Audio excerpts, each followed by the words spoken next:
इस टॉपिक एकदम मदद से चल क्यों इसमें नहीं ले रहा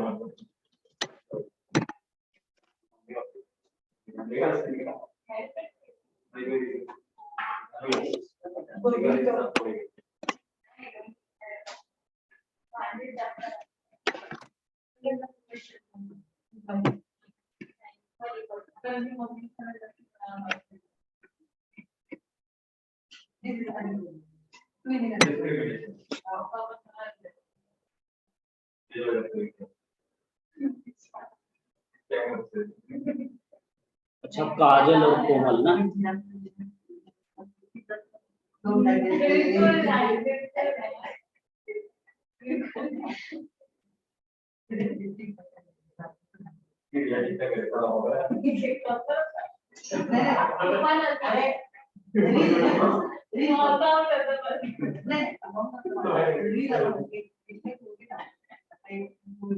देखो स्टार्ट करें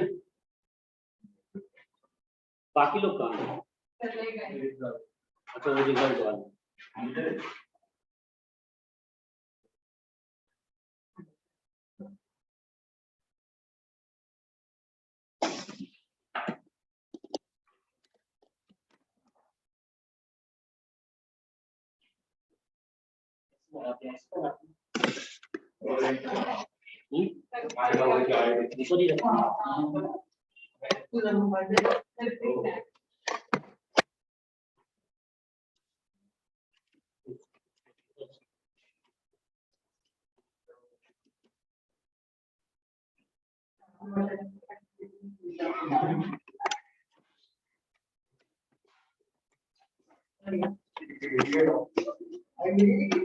बड़ा ऊंचा है इधर रखते हैं क्या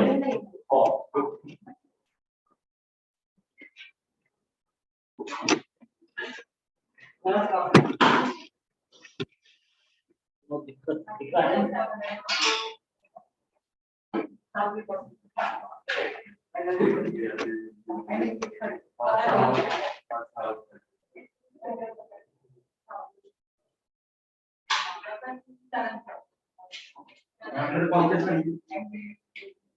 अब देखो हम लोग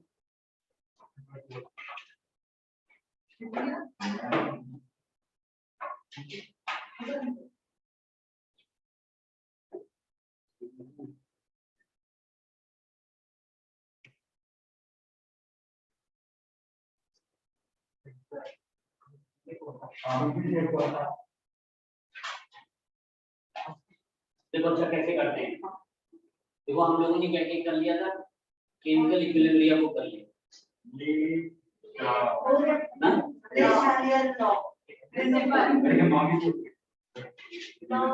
देखो इसमें हम लोगों ने क्या किया था पहला हम लोगों ने देखा था लॉ ऑफ मास है ना जिससे हम लोगों ने केपी और केसी को निकाला दूसरा हम लोगों ने देखा था क्या बोलते भाड़ा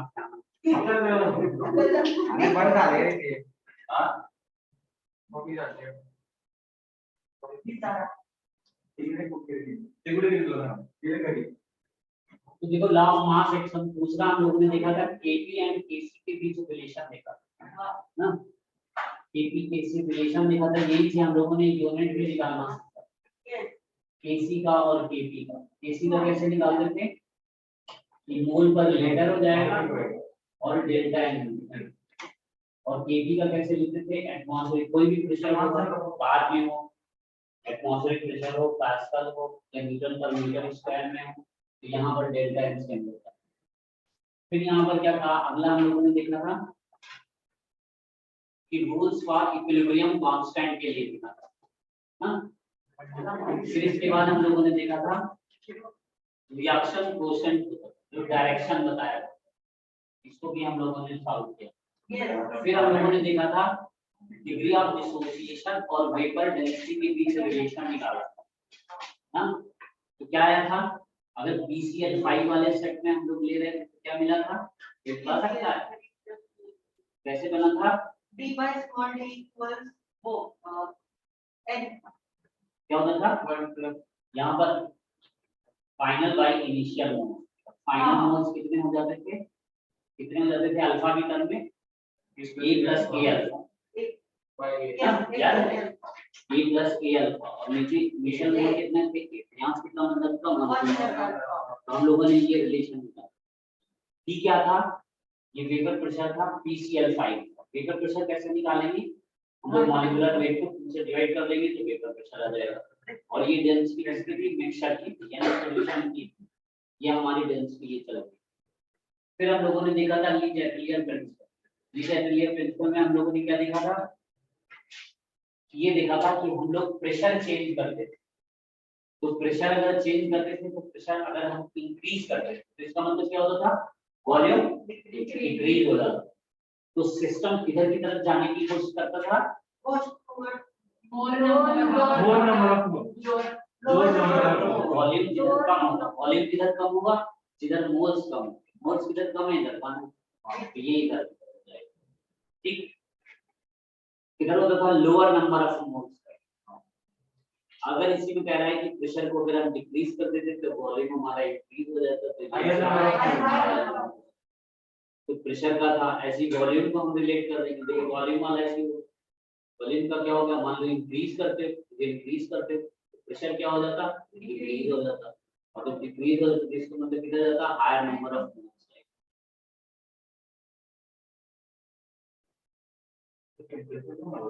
अगर v को हम क्या करते हैं डिक्रीज करते तो इसका मतलब प्रेशर क्या होता इंक्रीज हो जाता प्रेशर इंक्रीज हो जाता तो किधर जाता लोअर नंबर ऑफ मोल्स ना।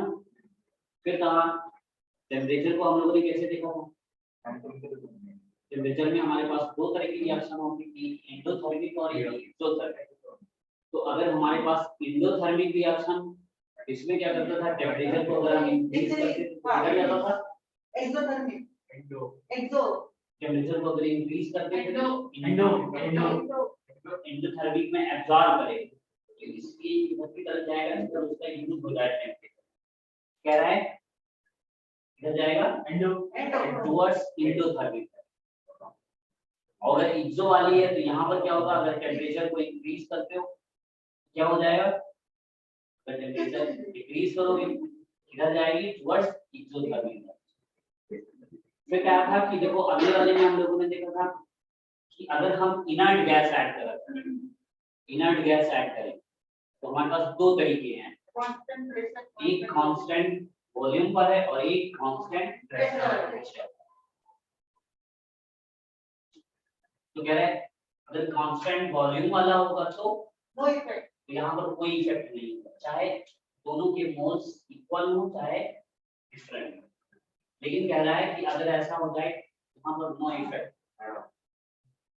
और यहाँ पर अगर कांस्टेंट प्रेशर पर करते हुए किधर जाएगा हायर नंबर ऑफ। ठीक है अब जल्दी से इस काम से बता दो कह रहा है कोई एक ऐसी रिएक्शन A2 से और B2 और ये X2 बना रहा है ठीक है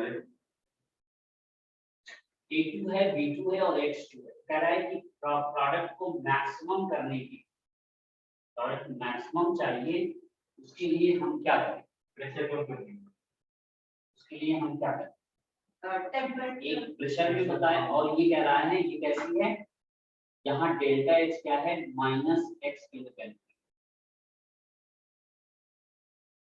सर मतलब हमको उस रिएक्शन में x2 को मैक्सिमाइज करना है ये x2 मैक्सिमम होने चाहिए तो प्रेशर कम कर देंगे। हाँ इसने बताया है ये देखो ऑब्जेक्टिव था प्रेशर और टेम्परेचर की क्या करें प्रेशर को हाई करें टेम्परेचर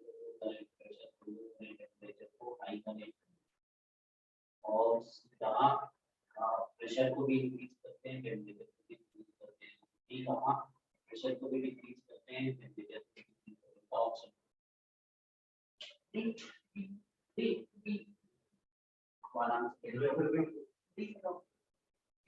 कह रहे हैं हमें x2 चाहिए x2 मैक्सिमम बनाने के लिए कह रहे हैं इन चार में से हमें क्या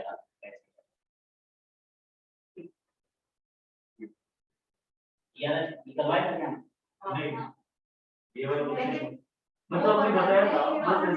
नहीं करना, ये तो ऐसा नहीं, हाँ ये बिल्कुल नहीं।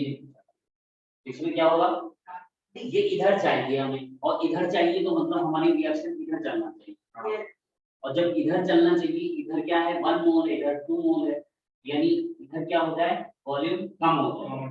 वॉल्यूम को डिक्रीज करने के लिए प्रेशर को हाई करना, इंक्रीज करना, प्रेशर को इंक्रीज करना। तो सर पर हमको तो X2 को मैक्सिमम बनाना था, तो फिर उसको को मैक्सिमम चाहिए, तो फिर pressure प्रेशर increase- डिक्रीज ही करना पड़ेगा, उससे तो वॉल्यूम इंक्रीज होगा। हाँ प्रेशर डिक्रीज होगा, प्रेशर डिक्रीज होगा, वॉल्यूम इंक्रीज होगा। तो अब तुम डायरेक्ट प्रेशर वाले से, प्रेशर अगर इंक्रीज करते हो तो किधर, प्रेशर अगर इंक्रीज करते हो तुम्हें किधर की तरफ चलना हो, lower number of moles, lower number of moles, इधर 2 मोल है, इधर 1 मोल है, तो किधर चलेगा, इधर चलेगा, फॉरवर्ड की बैकवर्ड, फॉरवर्ड चलेगा, तो फॉरवर्ड चलेगा तो भी तो फेवरेबल है ना हमारा। हाँ तो इसका मतलब क्या चाहिए, लोअर चाहिए, लोअर चाहिए मतलब प्रेशर हाई चाहिए, प्रेशर हाई कर दे, ठीक है, एक ही कंडीशन होगी। प्रेशर हाई कहाँ कहाँ दिख रहा है, पहले में दिख रहा है और तीसरे में दिख रहा है, ठीक है, तो ए और सी दिख रहा है। अब दूसरा क्या है, टेम्परेचर के लिए, टेम्परेचर को अगर इंक्रीज करते हैं, टेम्परेचर को अगर इंक्रीज करते हैं तो किधर जाएगा, टुवर्ड्स इंडोथर्मिक, इधर कौन सी है, एक्सोथर्मिक है। तो टेम्परेचर को इंक्रीज करो तो इधर भागना शुरू कर देगा, तो इधर भागना शुरू कर देगा तो बेकार हो जाएगा हमारा। हम क्या करें, डिक्रीज कर देते हैं, तो डिक्रीज किए, तो टेम्परेचर को डिक्रीज करना है और प्रेशर को इंक्रीज, कौन सा ऑप्शन हो गया, डी का।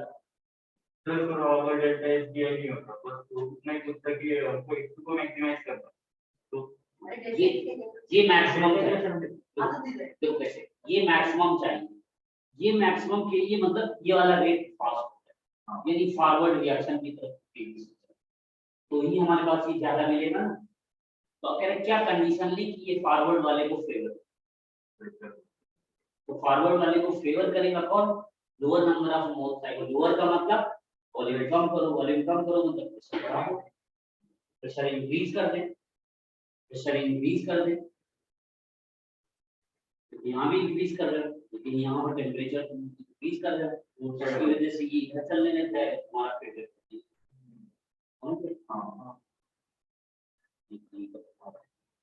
फिर देखो तो ये यहाँ से हमारे पास ये केमिकल इक्विलिब्रियम की कंडीशन। एक और रिलेशन होता है इसी में जो हम लोग थर्मो में पढ़ेंगे जिसको जाके, एक रिलेशन होता है कि डेल्टा जी एक होती है फ्री एनर्जी, इसका रिलेशन क्या होता है, देखो ये ऐसा होता है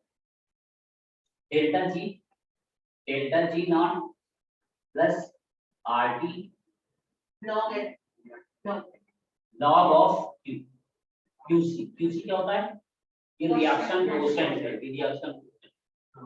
तो कह रहा है अगर इक्विलिब्रियम की कंडीशन होगी तो एट इक्विलिब्रियम में ये क्या दिखा देता है, इक्विलिब्रियम में ये दिखा देता है कि delta G is equal to 0, और क्या हो जाता है, ये क्यूसी जो है केसी बन जाता है, ये कंडीशन होता है।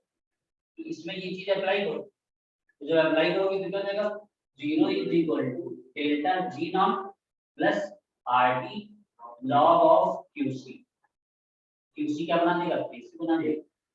तुमसे ये पूछा करेगा, अब जब ये इधर लाते हो तो ये डेल्टा जी नॉट है minus R T log of KC, तो इक्विलिब्रियम कंडीशन पर ये आता है। अब ये बताओ डेल्टा जी क्या है, डेल्टा जी क्या है, फ्री एनर्जी या गिब्स एनर्जी बोलते हैं, ये होती क्या है, ये क्या है, कैसे डिफाइन, कैसे जब अभी हम जाएंगे थर्मो में तो हमारे पास क्या होता है कि एक होता है डेल्टा जी। अब देखो डेल्टा जी को डिफाइन करने के लिए एक इक्वेशन और ला रहा है, ये क्या होता है टी डेल्टा एच। ये जब अभी थर्मो पढ़ी हुई थी तो अभी देखेंगे, तो यहाँ पर देखो ये सब टर्म्स का मतलब होता है, सबका क्या मतलब है, कह रहा है यहाँ पर डेल्टा एच का मतलब क्या होता है, इंथैल्पी। इंथैल्पी का मतलब एनर्जी, जो तुम लोग वहां एनर्जी बोलते हो फिजिक्स में, तो अब केमिस्ट्री वाले क्या बोला करेंगे, इंथैल्पी बोला। हम लोग एनर्जी नहीं बोलेंगे, हम लोग इंथैल्पी बोलते हैं। वहां potential energy, kinetic energy, electrical energy से बोलते हैं, तो हम एनर्जी को बोला करेंगे इंथैल्पी। तो ये क्या कह रहा है, देखो क्या क्या है, कह रहा है ये डेल्टा जी क्या है, ये गिव्स एनर्जी या free energy chain, gives energy chain. और डेल्टा एच क्या है, ये इंथैल्पी चेन। इंथैल्पी क्या होता है, इंथैल्पी चेन कैसे बताओ, और ये क्या होता है, ये एब्सोल्यूट टेम्परेचर होता है। और डेल्टा एस क्या होता है, ये एंट्रोपी चेन, एंट्रोपी चेन ऐसा है। तो अब देखो इसमें होता है, जैसे देखा था टाटा ने क्या कहा था, रतन टाटा जी ने 1000 करोड़ दान दिया था ना, 1000 करोड़ का लॉकडाउन के पीरियड। हेलो, वो जो दान दिया था, तो अब देखो कैसे ये लोग दान देते, जैसे जैसे KGF 2 के बारे में सुनो, हाँ सुनो के बारे में, हाँ तो देखो जैसे KGF 2 में क्या हुआ, देखो उसने 100 करोड़ की बनाई, 100 करोड़ की मूवी बनी थी, और उसकी प्रॉफिट जो चल रही है वो लगभग 1100 करोड़ का ना, 1100 करोड़ हो गया, 1000 क्रॉस कर, है ना। तो ये तो पहले तो ये देखो ये हो गया, तो यानी इसके पास प्रॉफिट कितने का हो रहा है, देखो 1000 का होता है, तो निकालेगा कितना खर्चा। अब इसके पास 1000 आ चुका है, 1000 करोड़। जब इसके पास 1000 करोड़ आ चुका है, तो अब देखो वो क्या रहा है, 1000 करोड़ में अभी कुछ दान मतलब करता है, दान करता है, तो मतलब इसका क्या है, ये 1000 करोड़ में मान लो हम 500 का दान करते, 500, ठीक। और 5, अब ऐसा तो है नहीं कि कोई पूरा का पूरा जितना कमाया करेगा पूरा का पूरा दान दे देता है, तो होता है ना, और फिर भी महंगा हो जाए ऐसे तो कोई दान नहीं करता है। तो दान ये लोग कैसे करते हैं, ये दान लोग तभी ऐसे करते हैं कि हमारा भी सर्वाइवल चलता है, हमारा भी काम बन है, और हम अपना दान भी कर लें। तो इसलिए किया क्या, देखो 500 रुपए रख लिया, 500 करोड़ कि हम अगली मूवी बनाएंगे, या और खर्चा होगा, ये कास्टिंग वगैरह का सबका अपना पैसा, तो उसके लिए उसने अगले के लिए अब कहा इतना ये हमारे पास एक्स्ट्रा, ये हमारा प्रॉफिट, तो उसने प्रॉफिट से उठा के वो 500 दान, ठीक। तो कोई भी दान करता है कैसे करता है, उसकी ग्रॉस इनकम जितनी, टोटल उसकी जितनी इनकम, अपने लिए खर्चे वर्चे सब कुछ निकाल के और अपना फ्यूचर प्लान करके फिर जो बचा उसको दान, ठीक। अब वही चीज यहाँ देखो, ये क्या थी, ये ग्रॉस है ना, ये टोटल टोटल प्रॉफिट आया 1000 करोड़ का टोटल प्रॉफिट। इसमें से क्या हुआ, ये इतना खर्चा इसने रख लिया, ये इसके पास इसकी अपनी पोटेंशियल है, ठीक है, अपनी पोटेंशियल एनर्जी, इतना पैसा इसने अपने लिए रखा। अब जो बच रही है वो क्या है, फ्री हो गया ना रुपया, इतना फ्री, फ्री मतलब, तो IUPAC ने कहा कि देखो फ्री नहीं होता, कोई चीज फ्री में नहीं होती, हम इसको कहेंगे ये क्या है, ये गिफ्ट्स है ना, गिफ्ट्स ने डिफाइन किया, तो कह उनके नाम से कर दो, ये गिफ्ट्स है, ये क्या हो गई, गिफ्ट्स, ठीक है। तो gifts energy, gifts free energy, तो कह रहा है ये गिफ्ट्स फ्री, कह रहा है गिफ्ट्स फ्री एनर्जी क्या होती है कि जितना हो टोटल, टोटल में से पूरा निकाल लो अपने लिए सर्वाइवल के लिए, और वो होने के बाद जितनी बचती है उसी को फ्री है, ठीक। फिर अब आगे चल के हम लोग देखेंगे कि डेल्टा जी का भी रिलेशन होता है, बात नहीं करो, डेल्टा जी अगर निगेटिव होता है, डेल्टा जी अगर निगेटिव वैल्यू आएगी, तो इससे हम जान जाते हैं कोई भी रिएक्शन है वो कैसी है, स्पॉन्टेनियस, स्पॉन्टेनियस। स्पॉन्टेनियस का मतलब क्या कह रहा है? जो अपने आप, जो नेचुरल वे से, जैसे तुम्हें खाना भूख लगती है, खाना अपने आप खा लो, है ना, ये स्पॉन्टेनियस प्रोसेस। लेकिन पढ़ाई तुम्हारी क्या है? पढ़ाई नॉन स्पॉन्टेनियस, अपने आप नहीं पढ़ो। तो टीचर पेरेंट्स है ना, तो वो जबरदस्ती पढ़ते, वो नॉन स्पॉन्टेनियस, वो किसी न किसी प्रेशर में पढ़ते, अपने आप फ्लो नहीं होता। जैसे पानी है, ऊपर से नीचे अपने आप फ्लो होता है, लेकिन नीचे से ऊपर ले जाना हो तो हमें क्या है? कुछ एनर्जी हमें देनी है, कुछ मोटर वगैरह लगा देना, तो दूसरे ना, तो वही काम यहाँ हो। तो कह रहे डेल्टा जी कभी भी निगेटिव आ जाए किसी भी एक्शन, तो हम लोग बोला करते हैं कि स्पॉन्टेनियस, मतलब अपने आप नेचुरल वे से।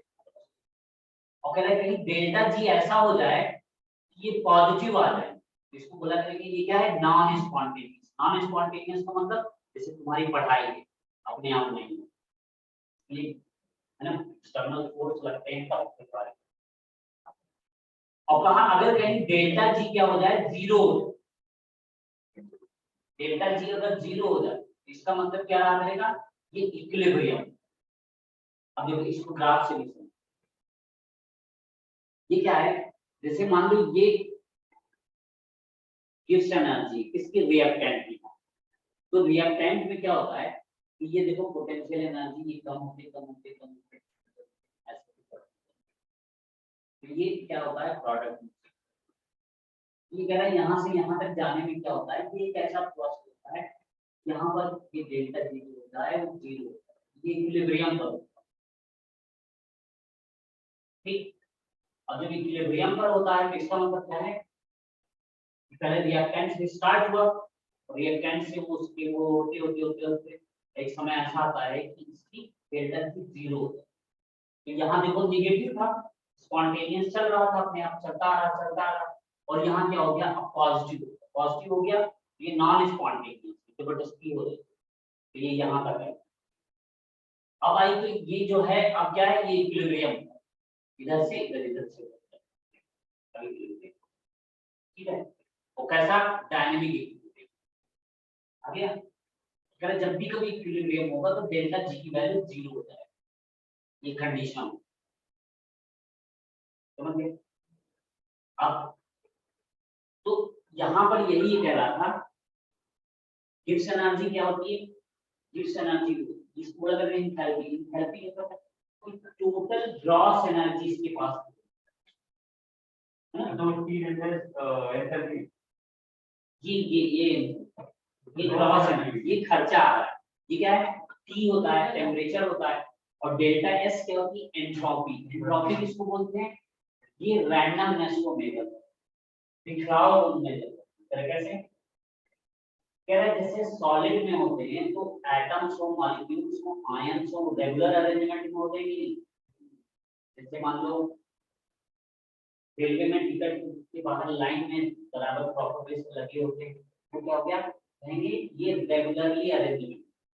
जब रेगुलर अरेंजमेंट होता है तो उसको कहते हैं एंट्रोपी क्या है? जीरो।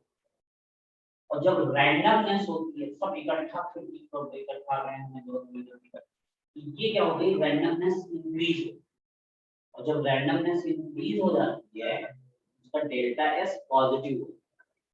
जैसे गैस कहेंगे, गैस कैसी है? उसकी रैंडमनेस ज्यादा है, उसकी एंट्रोपी ज्यादा है। क्यों?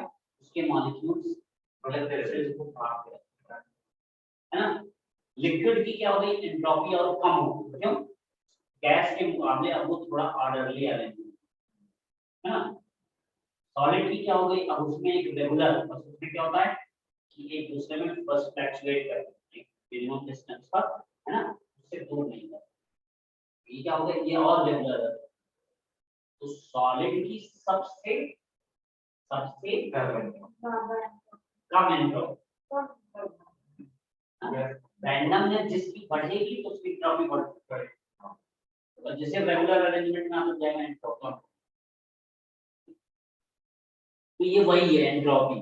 तो ये आजादी है, आजादी कहते हैं। तुम लोग आजादी चाहते हो ना, तुम जब कमाए कुछ रुपया, आप आगे चल के तुम क्या होगा?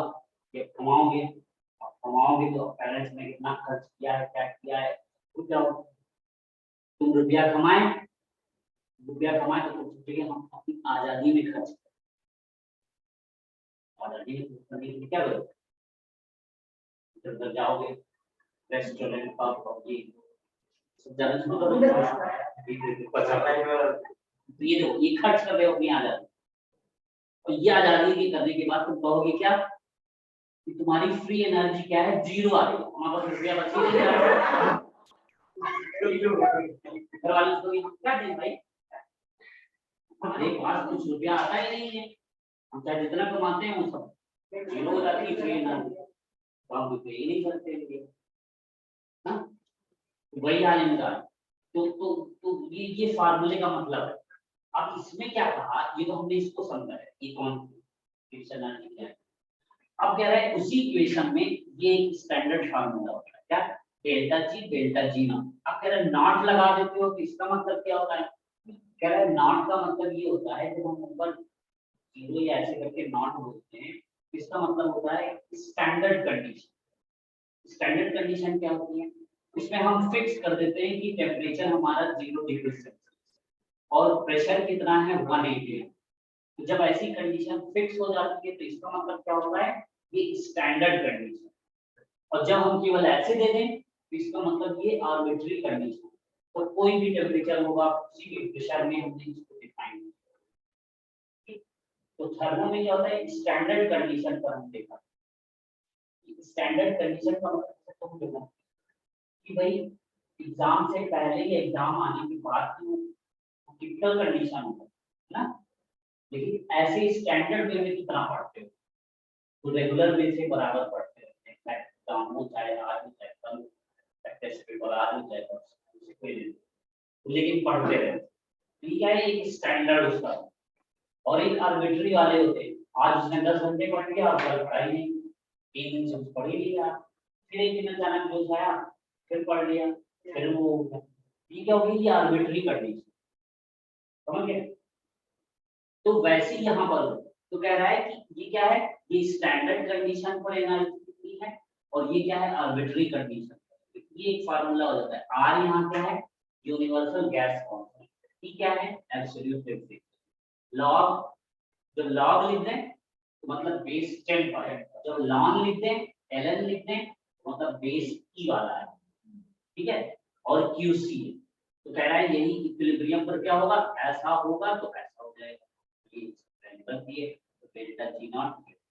अब तुमसे प्रॉब्लम कैसे पूछेगा, तुमसे ये पूछेगा कि अगर डेल्टा जी की वैल्यू कुछ है, ये बता देगा, तो यही एक ये है और एक ये, दो अननोन है कि नहीं, दो अननोन है। तुमसे कहे इक्विलिब्रियम कांस्टेंट की वैल्यू 100 है, तो बताओ अच्छा फ्री एनर्जी स्टैंडर्ड की वैल्यू कितनी होगी। इक्विलिब्रियम कांस्टेंट के की वैल्यू इतनी है 100, तो बताओ डेल्टा जी की वैल्यू क्या है, वो कैसे बताएंगे। आर देखो यूनिवर्सल गैस कांस्टेंट, वो तुम्हें मालूम ही रहा करेगा, जिसमें भी तुम्हें वैल्यू दी, टी क्या है तुम्हें टेम्परेचर बता देगा, कितने 25 तक कर रहे हो, इतने तक कर रहे हो। अब वैल्यू बस सिर्फ यही दो वेरिएबल, इस फार्मूले में ये दो वेरिएबल, तो कोई एक बताएंगे, दूसरा करेंगे। इसको हमने बता दिया 100 है, 100 है मींस 10 पावर 2 है, 10 पावर 2 है तो मींस 2 है, 2 है मींस 2 आरटी है, तो कहेंगे डेल्टा जी की वैल्यू क्या है, -2 आरटी है ना, हमारा उसकी जो वैल्यू है मतलब। अब अगर ये कहा, कह रहा है डेल्टा जी की वैल्यू 100 है, डेल्टा जी की वैल्यू 100 है, तो अब बताओ के की वैल्यू क्या है, तो कैसे निकालेंगे, डेल्टा जी और ये minus R T, delta G by minus R T, और this one is equal to log of K C. Log को हटाने के लिए इनके लॉग ले लो दोनों तरफ, वैल्यू आ जाएगी के सी, तो के सी बता दिया गया। ठीक, इक्विलिब्रियम पर ये दो वेरिएबल होंगे तो इनसे भी फार्मूला पूछ लिया, इसको नोट करो।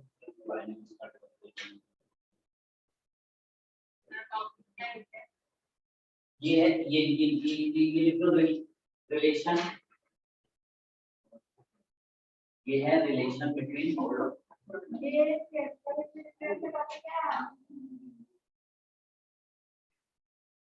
या एप्लीकेशन ऑफ थर्मोकेमिस्ट्री इसको भी बोलते हैं। और यहाँ पर क्या होता है, relation between KC and delta, KC and delta क्या है, बोला जाता है एप्लीकेशन ऑफ थर्मोकेमिस्ट्री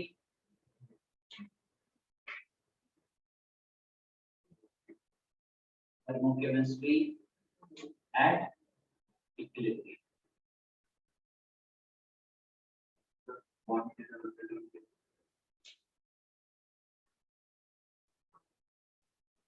Yeah.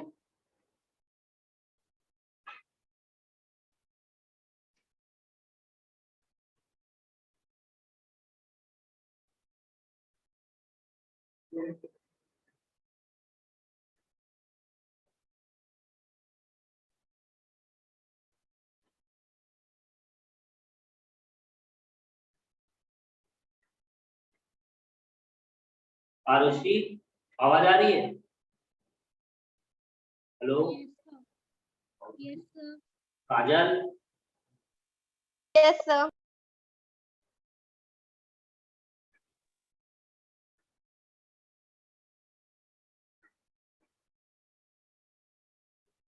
हो गया? सर वो डेल्टा जी है। हाँ डेल्टा, डेल्टा जी ना कहाँ, सेकंड एक वाला डेल्टा जी एक डेल्टा जी ना वो वाला वो। इसमें। हाँ अब इसमें अगर डेल्टा जी नॉट लगाते हो तो इस पे भी नॉट आ जाएगा, इस पर भी नॉट आ जाएगा। अगर ये अकेले लेते आर्बिट्री लेते तो सब बात है।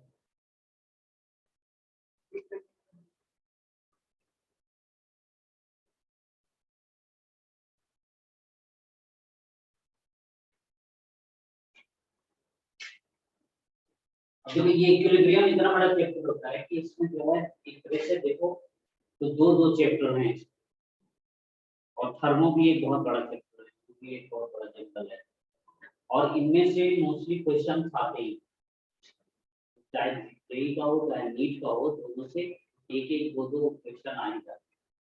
इसमें कभी कभी इक्विलिब्रियम से मिलता है और एक आयनिक इक्विलिब्रियम से होता है, तो दो यहाँ से बन जाते हैं। थर्मो में क्या होता है, एक थर्मोडायनेमिक होता है और एक थर्मोकेमिस्ट्री होता है। एक थर्मोडायनेमिक्स से देता है, केमिस्ट्री से देता है, और उसमें ये भी हो जाता है फिजिक्स में भी थर्मोडायनेमिक्स पढ़ते हो तो उसका भी यहाँ पर करवा देता है। दोनों एक ही जैसे होते हैं, अगर वो तैयार हो हमारे इधर भी तैयार हो, तो दोनों में एक बस अंतर होता है, इसका होता है वर्क टाइम। कितना बात हो गया? अगली कहानी स्टार्ट। अब बात आती है आयनिक इक्विलिब्रियम। आयनिक इक्विलिब्रियम ये देखो, ये आयनिक इक्विलिब्रियम बहुत टफ मानते हैं। आयनिक इक्विलिब्रियम को टफ मानते हैं, क्यों टफ मानते हैं? क्यों भाई बताओ, इसको टफ क्यों बना दिया? तो अभी तक यहाँ तक केमिकल इक्विलिब्रियम में कुछ टफ लगा? कुछ ऐसा था कि बहुत दिक्कत वाली बात? ऐसा नहीं है।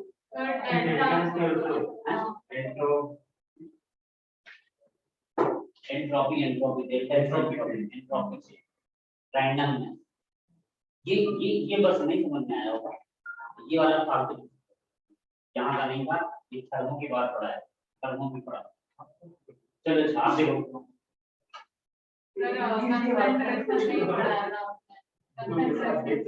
कंसंट्रेशन हाँ उसमें क्या है, जैसे देखो अच्छा ये कंसंट्रेशन का अगर हम कहते हैं तो देखो PCl3 और Cl2, देखो ऐसे कोई इक्विलिब्रियम में, तो अब क्या करोगे, PCl5 का कंसंट्रेशन तुमने बढ़ा दिया, इसको बढ़ा दोगे, तो जब ये बढ़ा दोगे तो इसका मतलब क्या होगा, इसको कम करना चाहेगा इक्विलिब्रियम में, और कम करने के लिए इधर इधर की तरफ आगेगा, फॉरवर्ड करेगा। ठीक है, अगर तुम क्या करते हो, इसकी कंसंट्रेशन को कम करते हो, निकालने लग जाते हो, इधर कम होने लग जाए, और कम होने लग जाए तो इसका मतलब क्या है, ये देखो इधर का समझिए। PCl3 है, PCl3 का कंसंट्रेशन बढ़ा देते हो, अचानक बहुत बढ़ जाता है, जब ये बढ़ जाएगा इक्विलिब्रियम में, कम करना चाहिए, कम करना। यहाँ पे कम होता है कंसंट्रेशन वाले में। अब यार इसको क्या करें, कंसंट्रेशन का मतलब बढ़ाना घटाना मतलब क्या है? भाई तुमने 1 मोल थे, 1 मोल 1 लीटर में मिला दिए, 1 मोलर कंसंट्रेशन है, 1 लीटर और पानी मिला दिए, आधा मोल हो जाएगा। क्या कर डाइल्यूट करके, डाइल्यूट का मतलब कंसंट्रेशन लो कर रहे हो, तो ऐसे लगा। तो वही देखेंगे, तो अब अगर PCl3 को निकालते हो इधर कम हो जाएगा, तो ये इधर को फेवर करने लगेगा। सर तो उसके पास कमी ना हो जाएगी। तो कह रहा है Cl2 हमें मैक्सिमम चाहिए, और Cl2 मैक्सिमम के लिए क्या होना चाहिए, हमारी फेवरेबल यही है डायरेक्शन, फॉरवर्ड डायरेक्शन में। और फॉरवर्ड के लिए क्या हो सकता है, हम PCl3 की कंसंट्रेशन बढ़ाएं कि डिक्रीज करेंगे, डिक्रीज करेंगे, निकालेंगे तो कह रहे Cl2 मैक्सिमम पाने के लिए PCl5 इंक्रीज करेंगे, डिक्रीज करेंगे, इंक्रीज करेंगे, डिक्रीज कर दोगे इधर वापस आ जाने का, तो हम Cl2 दबाएंगे। ये कंसंट्रेशन के जनरल जैसे वहां करते QC जो निकाले तो QC बेस पे निकाले, ठीक है, तो इसीलिए। अच्छा अब चलो आयनिक में आते हैं।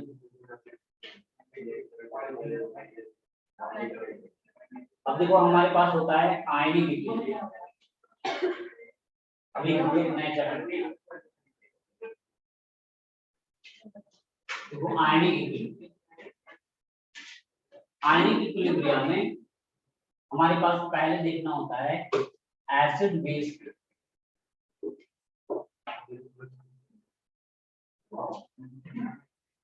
देखो एसिड बेस एरिया में देखो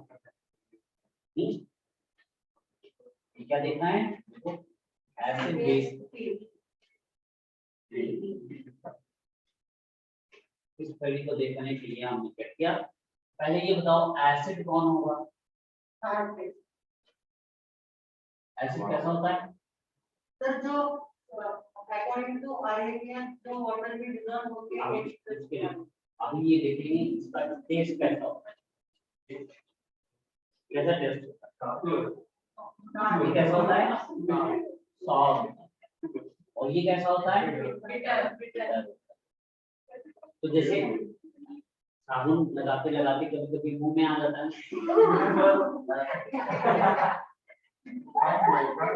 मुंह में नहीं आता है तो उसको ले आना।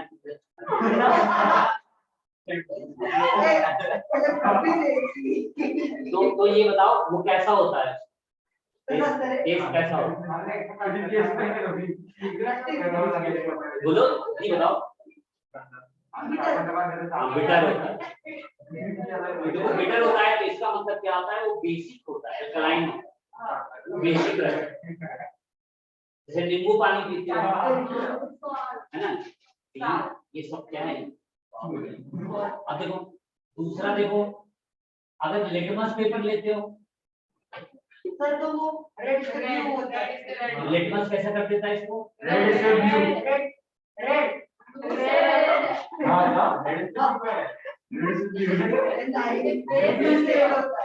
देखो ये नर्सरी केजी में पढ़ाया जाता है। देखो देखो कैसे याद रखना है, एसिड है तो रेड है, पीडी से अरे ठीक है, और कह रहा है ये कैसा कर देता है लिटमस में, ब्लू। देखो ये क्या है, बेस है, सर वो पैनल ये कैसा बना देता है, देखो तो ये इसको बीबी से याद रखो, ठीक। सर नहीं तो अब देखो मेथिल ऑरेंज होता है, मिथाइल ऑरेंज, मिथाइल ऑरेंज होगा या मेथिल ऑरेंज होगा, इसमें क्या कैसे कलर हो जाता है, इसका कलर कैसा होता है, ये क्या होता है तो सॉल्यूशन में तुम करके और एक ड्रॉप डालो, और जैसे ही ड्रॉप डालोगे मेथिल ऑरेंज का जैसे डालो तो जहां पड़ेगा जाके सॉल्यूशन में उस जगह क्या हो जाएगा, पिंक कलर आ जाएगा, तो हम समझ जाएंगे अच्छा ये कैसा हो जाता है पिंक। और इसमें अगर हम करते हैं तो इसमें क्या हो जाता है, बोलो ऑरेंज ऑरेंज कलर हो या येलो कलर हो या